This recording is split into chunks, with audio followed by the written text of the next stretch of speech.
পশ্চিম বাংলার রাজনীতিতে শওকত আব্বাস নওশাদ এটা খুব চলছে। বিগত কয়েক সপ্তাহ আগে আব্বাস সাহেব, পীরজাদা আব্বাস সাহেব, তিনি শওকত মোল্লাকে জাহান্নামের কুত্তা বলেছেন। এই বিষয়ে দুটো একটা ভিডিও দেখার পরে কি বলেছেন না বলেছেন ভালো করে শুনবেন। তারপরে আসলে এর বিধান কি, সত্যিই কি কোরআন শরীফে কোনো মানুষকে কুত্তা বলা যায় কিনা, হাদিসে আছে কিনা, সে বিষয়ে আমি আলোকপাত করব। প্রাথমিক আপনারা দুটো ভিডিও দেখুন। ये जालिम नेतन्याहू जहन्नम का कुत्ता गाजा में मगरबी किनारे में আপনি যার নাম বলেন ওকে একটা জাহান্নামের কুকুর মনে করি আমি, ওর বিষয়ে কোনো উত্তর দিতে রাজি না। ধন্যবাদ। আপনারা দেখলেন আমাদের প্রিয় আসাদুদ্দিন ওয়াইসি সাহেবও তিনিও কিন্তু নেতানিয়াহুকে জাহান্নামের কুত্তা বললেন। পৃথিবী বিখ্যাত একজন লিডার বর্তমান যিনি আসাদ সাহেব, তিনাকে নিয়ে ভারতবর্ষের সমস্ত সরকার গর্ব করেন, সেই মহা মানুষটিও কিন্তু নেতানিয়াহুকে জাহান্নামের কুকুর বললেন। এবং এটাও শুনলেন নওশাদ সিদ্দিকীর ভাই, এমএলএ নওশাদ সিদ্দিকীর ভাই, তিনিও শওকত মোল্লাকে জাহান্নামের কুকুর বললেন। দেখুন আমার পবিত্র কোরআন শরীফে সূরা আরাফের 176 নম্বর আয়াতটা আপনারা ভালো করে লক্ষ্য করবেন।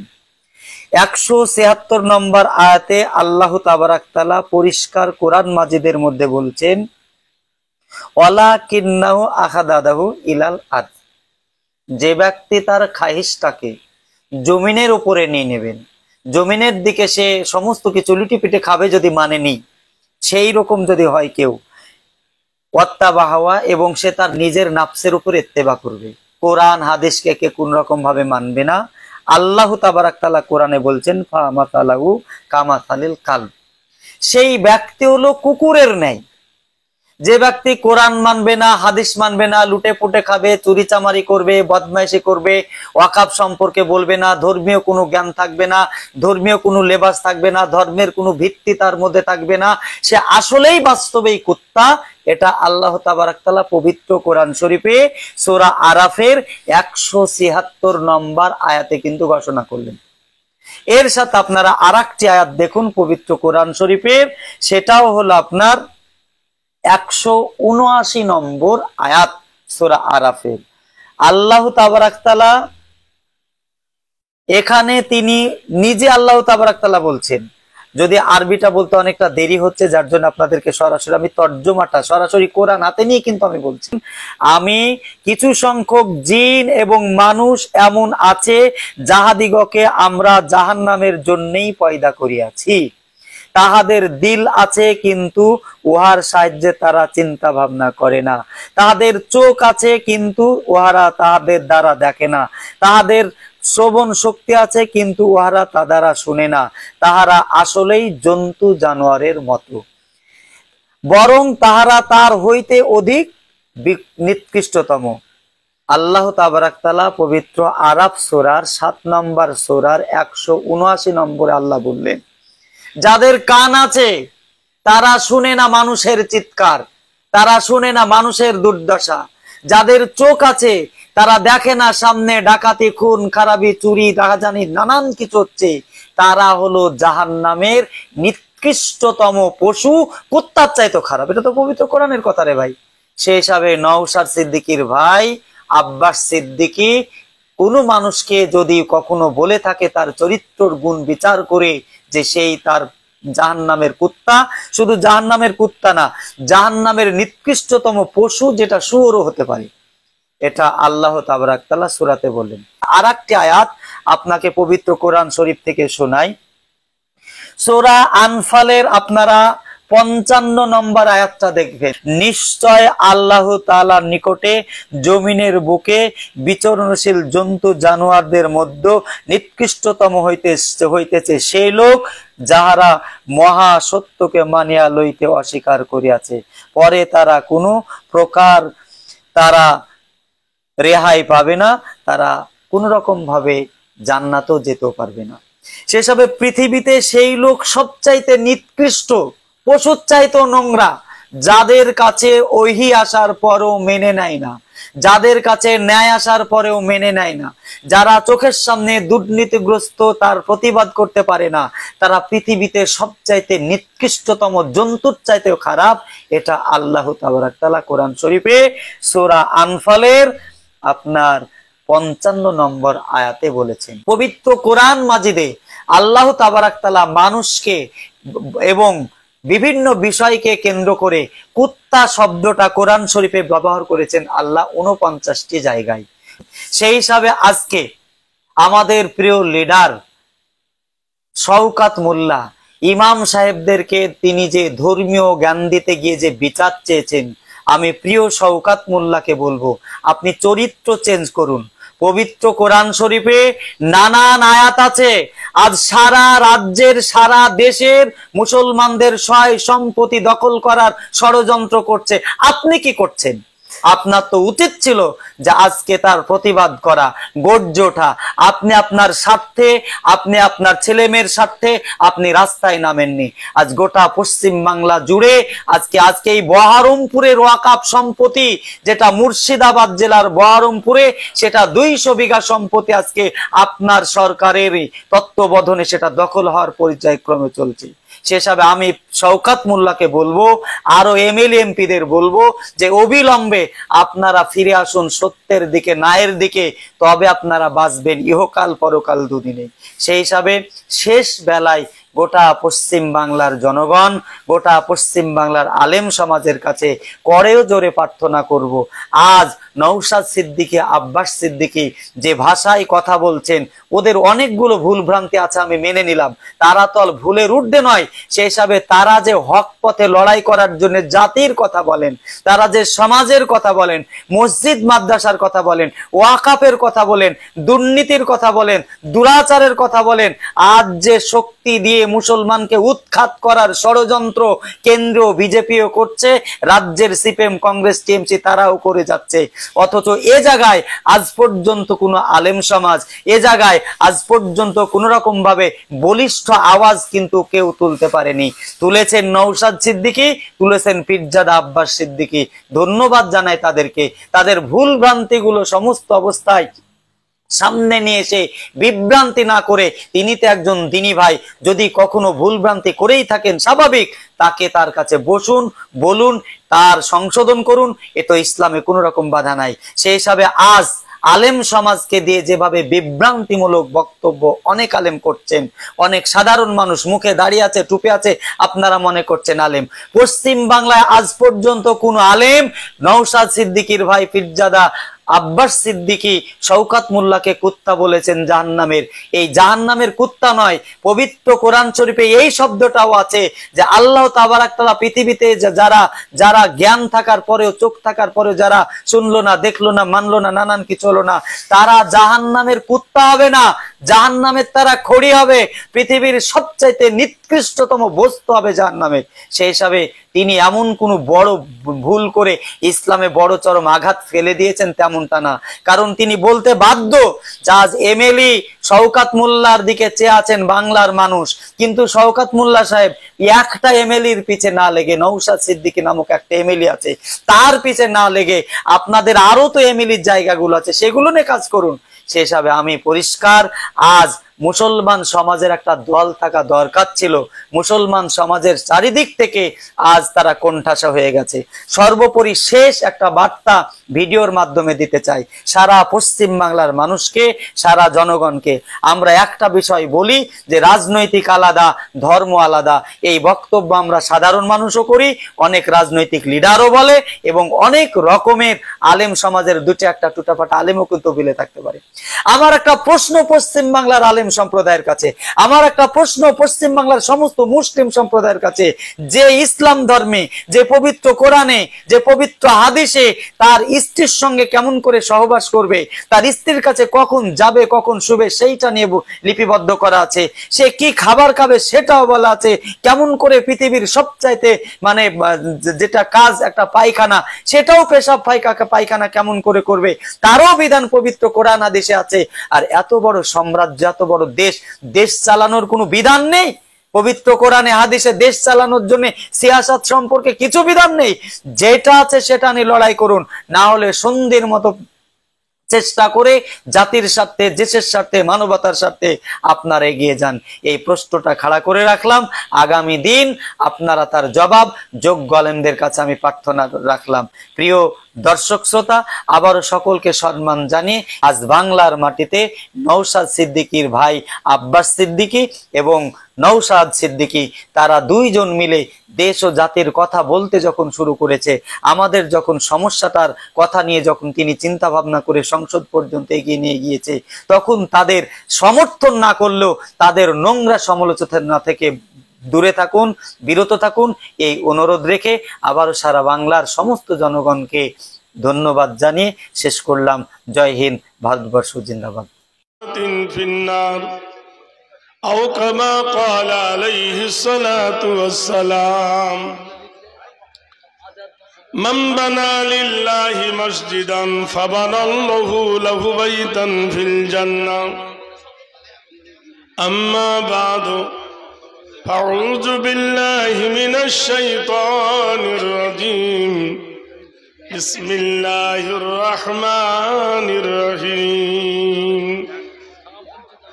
إنا نحن نزلنا ذكرا وإنا له لحافظون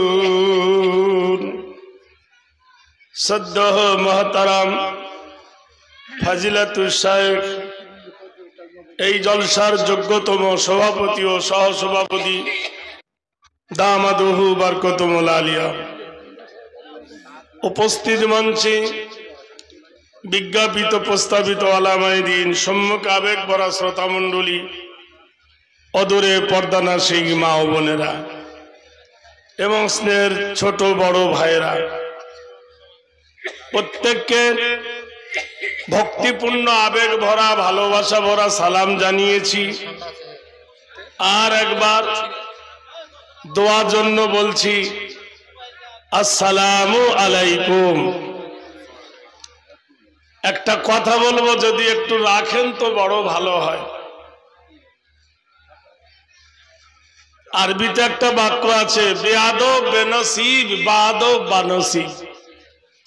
আপনারা যদি একটু আগিয়ে বসতেন বড় ভালো হতো। একটু আগিয়ে আগিয়ে বসবেন ভাইজানেরা, আসুন না একটু আগিয়ে বসি ভাই। আল আদবু জুন্নাতুল লিন্নাস, আদব হলো মানুষের জন্য ঢাল। আবার পিছনে বসছেন, একটু আগিয়ে বসুন না ভাই।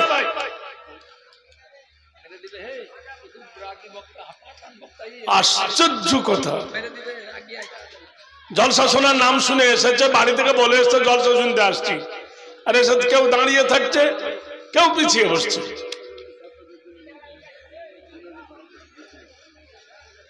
একটু মিলে মিলে বসি, এটা রহমতের মজলিস। আপনারা তো জানেন এটা একটা মসজিদের উন্নত কল্পে জলসা। সর্বপ্রথমে শুনুন, তারপর জানুন, তারপর মানুন। যে শোনে না সে জানে না, আর যে জানে না সে মানতে পারে না। এই জন্য শোনারও প্রয়োজন আছে, জানারও প্রয়োজন আছে, তারপর মানারও প্রয়োজন আছে। আমার দিকে তাকিয়ে দেখুন, আমার হাতে 5টি আঙ্গুল। এই 5টি আঙ্গুল যদি বানান করি, আলিফ লাম জাবার আল্লাম খারা জাবাল্লাহ, হে প্রভু আল্লাহ। আল্লাহ এমন একটি শব্দ, আল্লাহ এমন একটা এসে, আল্লাহ এমন একটা বাক্য, যার সাথে কোনো বাক্য মিল করা যাবে না। অনেকগুলো বাক্যর অপোজিট শব্দ হয়, যেমন কেউ বলছে ঈশ্বর, ঈশ্বর ডাকিলে অপোজিট শব্দ হবে স্ত্রীলিঙ্গ ঈশ্বরী। যদি কেউ ডাকে নারায়ণ, শব্দটি অপোজিট হবে নারায়ণী। যদি কেউ ডাকে গড, অপোজিট শব্দ আসবে গডেস। যদি কেউ ডাকে ওপরওয়ালা, নিচে শব্দ হবে নিচেওয়ালা। যদি কেউ বলে সেজনা, অপোজিট শব্দ হবে এজনা। কিন্তু আল্লাহ না, আল্লাহ শব্দটি না স্ত্রীলিঙ্গ না পুরুষ লিঙ্গ, আল্লাহ কোন লিঙ্গের সঙ্গে ব্যবহার হয় না। যদি কেউ বলে আল্লাহর আলিফ কেটে দেব, আলিফ থেকে একটা পূর্ণ বাক্য উচ্চারণ হবে। কোরআনে কারিমা খুলে দেখুন, আলিফ আল্লাহু লা, একটু আস্তে কথা বলুন, আল্লাহু লা ইলাহা ইল্লা হুয়াল হাইয়ুল কাইয়্যুম। আল্লাহ ছাড়া কোনো ইলাহ নাই, আল্লাহ ছাড়া কোনো মাবুদ নাই। আমার আল্লাহ জীবিত, আমার আল্লাহ মৃত্যু নয়, আর মৃত্যু আমার আল্লাহকে স্পর্শ করবে না। আলিফ কেটে দিলাম, হয়ে গেল লিল্লাহি মা ফিস সামাওয়াতি ওয়া মা ফিল আরদ। মাথার উপর যে আকাশ, এই আকাশের মালিককে, জমিনের মালিককে। মহান আল্লাহ বলছেন, ওয়াস-সামাআ রাফাআহা ওয়া ওয়াদাল মিজান।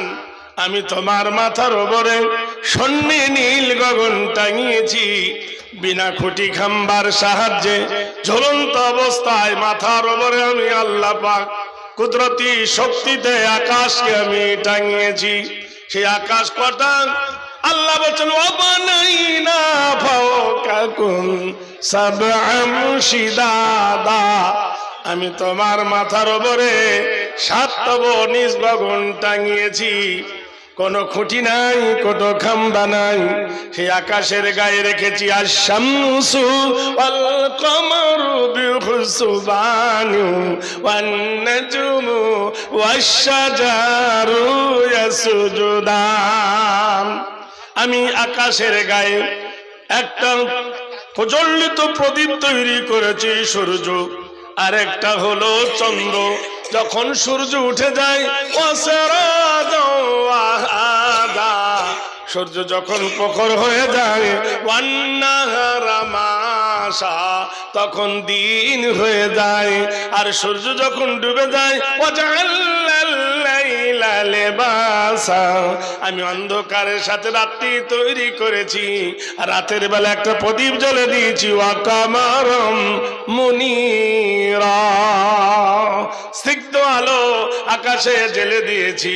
এই চন্দ্র আর প্রদীপ, চন্দ্র আর সূর্য আকাশের গায়ে বেহুসবানিউ, আকাশের গায়ে চলাফেরা করছে, ঢেউ খেলছে, আচরণ বিচরণ করেছে।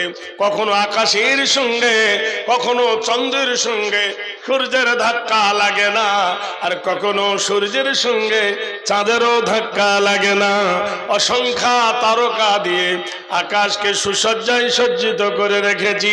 ওয়াজাল্লাল আরদা মাহাদা, আর তোমার পদতলে জমিনটা বিছানার মতো বিছায়েছি। ওয়াল জিবালা আওতাদা, আর আমি পাহাড় দিয়ে জমিনটাকে পেরেক মেরে দিয়েছি। এই জমিনের সৌন্দর্য কি? ওয়া খালাকনাকুম আজওয়াজা, আমি তোমাদেরকে জোড়া জোড়া করে বানিয়েছি। হুন্না লিবাসুল লাকুম ওয়া আনতুম লিবাসুল লাহুন্না, নারীকে পুরুষের পোশাকের ন্যায় বানাইছি সম্পদ, আর পুরুষটা নারীরও সম্পদ বানাইছি। একবার সুবহানাল্লাহ বলবেন না? একবার জোরে নারায়ে তাকবীর দেবেন? বাহাদুর हो तो फिक्र क्यों करते हो? একবার জোরে বলো নারায়ে তাকবীর। আমার আব্দুল জব্বার ভাই কোথায় গেল? চিন্তা কর। আচ্ছা, আমাদের 24 পরগনায় বাড়ি, বুঝলেন তো, দুটো মেয়ে ঝগড়া করে, এর থেকে জোরে আওয়াজ হয় দাদা। আপনারা পুরুষ না নারী? নিঃসন্দেহে পুরুষ। একবার জোরে বলুন নারায়ে তাকবীর। হাফ সেঞ্চুরি হয়েছে। হবে হবে, হাঁড়ি গরম হলে পানি গরম হবে, পানি গরম হলে তবে চা ফুটবে, তবে তো সেই চা খেতে হবে নাকি ভাই? আপনারা দাঁড়িয়ে কেন আছে? আল্লাহ কি বসার তৌফিক দেয়নি? ও ভাই একটু বসুন না, বসার জন্য এত সুন্দর স্টেজ করা হয়েছে, কেন ঘোড়ার দলে নাম লিখাচ্ছেন আপনারা? ঘোড়া এমন একটা জাত, দাঁড়িয়ে খায়, দাঁড়িয়ে ঘুমায়, দাঁড়িয়ে হাগে। মুসলমানের স্বভাব হবে আদব। ভাইরা আমার, তাহলে আল্লাহ নিজে কোরআন শরীফের মধ্যে বলছেন কি? ওয়া খালাকনাকুম আজওয়াজা, আমি তোমাদের জোড়া জোড়া করে বানাইছি। হুন্না লিবাসুল লাকুম ওয়া আনতুম লিবাসুল লাহুন্না। নারী হলো পুরুষের সম্পদ, পুরুষ হলো নারীর সম্পদ। মহান আল্লাহ পাক কোরআন শরীফের মধ্যে আরো বলেন, দুজনের সমান অধিকার হলেও আর-রিজালু কাওয়ামুনা আলান নিসা, ও নারী তোমার উপরে দায়িত্ব ভার দেওয়া হয়েছে তোমার স্বামীকে। তোমার স্বামী হলো সাম্রাজ্যের রাজা, তুমি হবে সাম্রাজ্যের রানী। মহান আল্লাহ বলেন, আল্লাহ হাব্বু জুল্লাসুফি ওয়ার রাইহান, সুন্দর সুন্দর বাগান এবং বাগিচা আমি বানাইছি। কেন? ওয়াইদান কুজিয়াতুস সালাহ ফান্তাশিরু ফিল আরদি ওয়াবতাগু মিন ফাজলিল্লাহ। তোমরা ফজরের নামাজ পড়ো, ফজরের নামাজ পড়ার পরে আমার জমিনে ছিটিয়ে দাও রেজেকের জন্য। আমি আল্লাহ তোমাদের রুজির ব্যবস্থা করেছি। বন্ধুরে আমার, দোস্তরে আমার, সারাদিন জীবিকা করতে তোমাকে হবে না। যখন জীবিকার সময় দেওয়া হয়েছে সেই মাপে তুমি জীবিকা করবে। মহান আল্লাহ পাক রব্বুল আলামিন কত সুন্দর করে আমাদের জন্য বলছেন, আমরা আশরাফুল মখলুকাত, সৃষ্টির সেরা আমরা, যাতে পথ না ভুলি তার জন্য এমন একটা কিতাব আমাদেরকে দিলেন, যে কিতাবটা কথা বলতে পারে, যে কিতাবটা উত্তর দিতে পারে, যে কিতাবটা প্রশ্ন করলে প্রশ্নের জবাব দিতে পারে। পৃথিবীর মানে দেখ, সারা জগৎ লেগেছে কোরআনের বিরুদ্ধে। আমরা কিন্তু জীবনে কোনো কিতাবের বিরুদ্ধে, কোন জাতির বিরুদ্ধে স্লোগান দিইনি, কিন্তু অনেক জাতি চাইছে কোরআন বাতিল করো। এর কারণটা কি? এক নম্বর কারণ হলো, যে জিনিস যত দামি তার শত্রু তত বেশি। হে কোরআন, তোমাকে নষ্ট করার চেষ্টা করছে, তুমি কি নষ্ট হবে? কোরআন বলছেন, ইন্না নাহনু নাযালনা যিকরা ওয়া ইন্না লাহু লাহাফিজুন। নিশ্চয় আমি কোরআন নাযিল হয়েছি। মহান আল্লাহ বলে, আমি কোরআন নাযিল করেছি নিজে। আমি আল্লাহ কোরআন যেমন নাযিল করেছি, আমি আল্লাহ কোরআনের দায়িত্ব নিয়েছি। কোরআনকে জিজ্ঞেস করা হচ্ছে, ও মুসলমানের কোরআন, তোমার কোথায় বাড়ি? ও কোরআন শুধু মুসলমানের না, সারা বিশ্ব জগতের। কোরআন বলছে, হুদাল লিন্নাস, আমি মানবের হেদায়েতের হুদা। যারা কোরআন গ্রহণ করবে, সে হিন্দু হোক, অন্য জাতি হোক, অন্য সম্প্রদায় হোক, যে কোরআন মেনে নেবে, কোরআন তাদের হেদায়েতের পথ দেখাবে। কোরআনকে জিজ্ঞেস করা হলো, কোরআন তোমার বাড়ি কোথায়? তোমার বাড়ি কলকাতায় না তোমার বাড়ি হাওড়া, না তোমার বাড়ি মেদিনীপুর না হুগলি? কোরআন বলে, দা আমার বাড়ি কোথায়? শুনে নাও, বাল হুয়া কোরআনুম মাজিদুম ফি লাওহিম মাহফুজ। কোরআন বলে আমার বাড়ি হলো আল্লাহর লৌহে মাহফুজে। হে কোরআন তুমি বলো রাতের বেলায় এসেছো না দিনের বেলায় এসেছো, কোন মাসে এসেছো? কোরআন বলে দেন শাহরু রমাজানাল্লাযী উনজিলা ফীহিল কোরআন। আমি কোরআন এসেছি ওই মাসে গো যে মাসের নাম হলো রমজানুল মুবারক। ও কোরআন তুমি বলো রাতের বেলায় এসেছো না দিনের বেলায় এসেছো? কোরআন বলে দেন ইন্না আনজালনাহু ফি লাইলাতিল কদরি। আমি কোরআন এসেছি ওই রাত্রিতে, সেটা হলো কদরের রাত্রি। ওয়া মা আদরাকা মা লাইলাতুল কদর। তোমরা লাইলাতুল কদর তো সম্পর্কে কি জানো? সবাই আমরা জানি লাইলাতুল কদরি খায়রুম মিন আলফি শাহর, যে মাসটা হলো হাজার মাস অপেক্ষায় রাত্রিটা উত্তম। বলে দিন নাযালা বিহির রূহুল আমিন। আমি এসেছি হযরত জিবরাইলের সঙ্গে। কোরআন বলো তোমাকে মানিলে কি হবে আর না মানিলে কি হবে?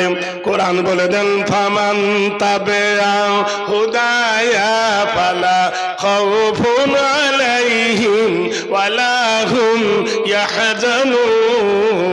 ভাইরা আমার, মসজিদ দেখেছেন? মসজিদের কপালে দেখবেন ঢুকতে গেলে একটা দোয়া লেখা থাকে, আল্লাহুম্মা ইফতাহলি আবওয়াব রাহমাতিক। আয় আল্লাহ আমার জন্য রহমতের দ্বার খুলে দিন। কিন্তু অনেক জায়গায় দেখবেন মন্দির আছে, মন্দিরের কপালে ওকার যে একটা চন্দ্রবিন্দু আছে, লেখাটা কিন্তু খারাপ নয়, ভাষা কিন্তু ভালো, বোঝা যদি হয় মানুষ বোঝে। পণ্ডিত লেখে, জ্ঞানী যদি তার বিশ্লেষণ করে তাহলে তারা বুঝতে পারবে। কি সুন্দর করে বলছে অং। অং থেকে চারটে শব্দ আমরা পেয়েছি অথর্ববেদ। ও বিভস্য মালো নীতি নৈতিত্ব চরি হেরি নাম কল্যাণ বসুমতি ওয়াল্লাহে হরবংশিত বল্লং লা ইলাহা ইল্লা হরভ কিবা করং অং শান্তি সর্বভূতে গরুষি ওয়াল্লং ষষ্ঠং জ্যেষ্ঠং পরম নাম ওয়াল্লং। যিনি আল্লাহ, যিনি ওয়াহিদ, যিনি আহাদ, যিনি লা শারীক, যিনি জগতের প্রতিপালক, তিনি আল্লাহ, তিনি জগৎকে সৃজনকারী। কাকে আল্লাহকে পেতে গেলে কার কাছে ডিসিপ্লিন নেব? বেদ বলছে স্বর্গদপি হেরি নাম অল্লং ষষ্ঠং জ্যেষ্ঠং নাম ও আব্দুল্লাহি ওয়াল মতালং তিসলং তিত্ত তিসবং লা ইলাহা ইল্লা হরফ কিবা করং মুহাম্মাদং পরম পরম পাদম সত্যম মুহাম্মাদুন সুন্দরম। এমন একজন মহামানব, তিনি নিজে করেছেন এবং বলেছেন, যেটা করেছেন সেটা তিনি বলেছেন। তিনি এমন একজন মহামানব, জীবনের মধ্যে কোনোদিন তিনি মিথ্যা কথা বলেননি। এই জন্য আরবের প্রখ্যাত কাফের আবু জাহেল তার নাম দিয়েছিল আল আমিন। তিনি এমন একজন মহামানব, জীবনে কোনোদিন কাউকে কটু বাক্য বলেননি। স্বর্গদপি হেরি নাম আদর্শ পূজ্যতি নম কল্যাণ অং শান্তি সর্বভূত মোহাম্মদে নম। যারা মোহাম্মদ রাসূলুল্লাহর চরিত্র ধরেছে তারা মহান হয়ে গেছে, যারা নবীর চরিত্র ছেড়েছে তারা পিছলে গেছে। নবীর চরিত্র ধরেছিল ওমর, তাই হয়ে গেছে ওমর বিন খাত্তাব রাদিয়াল্লাহু তাআলা আনহু। নবীর চরিত্র ধরেছিল আবু বকর রাদিয়াল্লাহু তাআলা আনহু। নবীর চরিত্র ধরে নাই আবু জাহেল, কাফের উপাধি পেয়েছে। আবু লাহাব কাফের উপাধি পেয়েছে। আজও গেলে দেখতে পাবেন যেখানে আবু জাহেলের কবর আছে, ওই দেখবেন বদরের প্রান্তে গিয়ে দেখে আসবে লক্ষ লক্ষ জুতো আবু জাহেলের কবরের উপর হাজিরা ছড়ে মেরেছে। ভাইরা আমার, বন্ধুরা আমার, চেষ্টা করেছিল ইসলামকে মিটিয়ে দিতে, কিন্তু পারেনি। মহান আল্লাহ বলে ওয়াকুল জাল হক ওয়া যাহাকাল বাতিল ইন্নাল বাতিলা কানা যাহুকা। সত্যের আলো প্রস্ফুটিত হবে, অসত্য আস্তে আস্তে দূরে মুছে যাবে। কোরআনকে জিজ্ঞেস করলাম, কোরআন তোমাকে মানিলে কি হবে, না মানিলে কি হবে? কোরআন বলে দেন ফামান তাবিআ হুদায়া ফালা খাউফুন আলাইহিম ওয়ালা হুম ইয়াহজানুন। কোরআন বলে আমার তবে হয়ে যাও, আমার ইত্তেবা করো, তাহলে কোনো ভয় নাই।